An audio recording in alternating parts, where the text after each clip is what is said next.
Welcome back to my channel Pooja Patel. આજે હું તમને વિડીયો સમજાવીશ જેંગો વર્સિસ નોડ.js.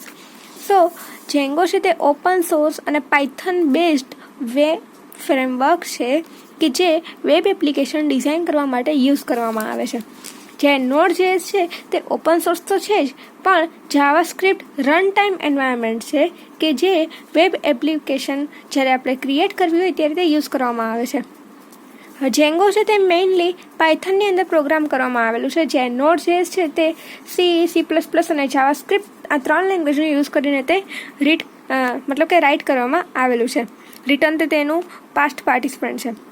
હવે જેંગો છે તે ઓછી સ્કેલેબલ છે નાની એપ્લિકેશન માટે, એટલે મેં અહીંયા લખેલું છે Django is less scalable for small apps.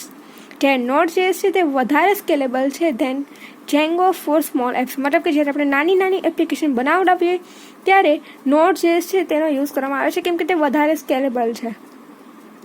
જેંગો છે તે વધારે કોમ્પ્લેક્સ લેંગ્વેજ છે વિથ કમ્પેર ટુ નોડ.js, અને નોડ.js છે તે ઓછી કોમ્પ્લેક્સ છે. જેટલી આ વધારે કોમ્પ્લેક્સ છે તેટલી જ તે વધારે સ્ટેબલ લેંગ્વેજ છે. જે નોડ.js છે તે કોમ્પ્લેક્સ પણ ઓછી છે અને સ્ટેબલ પણ ઓછી છે. જ્યારે હવે આનો last point, Django follows model view template architecture, મતલબ કે તે MVT આર્કિટેક્ચરને યુઝ કરે છે, જ્યારે નોડ.js છે તે ઇવેન્ટ ડ્રીવન પ્રોગ્રામિંગ યુઝ કરે છે. આઈ હોપ કે જેંગો વર્સિસ નોડ.jsનો ડિફરન્સ મેં તમને ઇઝીલી સમજાવવાની મારા વિડીયો કોશિશ કરી છે, એ પણ ગુજરાતી લેંગ્વેજની અંદર. સો વિડીયોને લાઇક કરી દેજો, ફ્રેન્ડ્સ લોકોમાં શેર કરી દેજો. મારી ચેનલ પર તમે ફર્સ્ટ ટાઈમ આવેલા હો તો ચેનલને સબસ્ક્રાઈબ કરી દેજો. Thanks a lot for watching my video.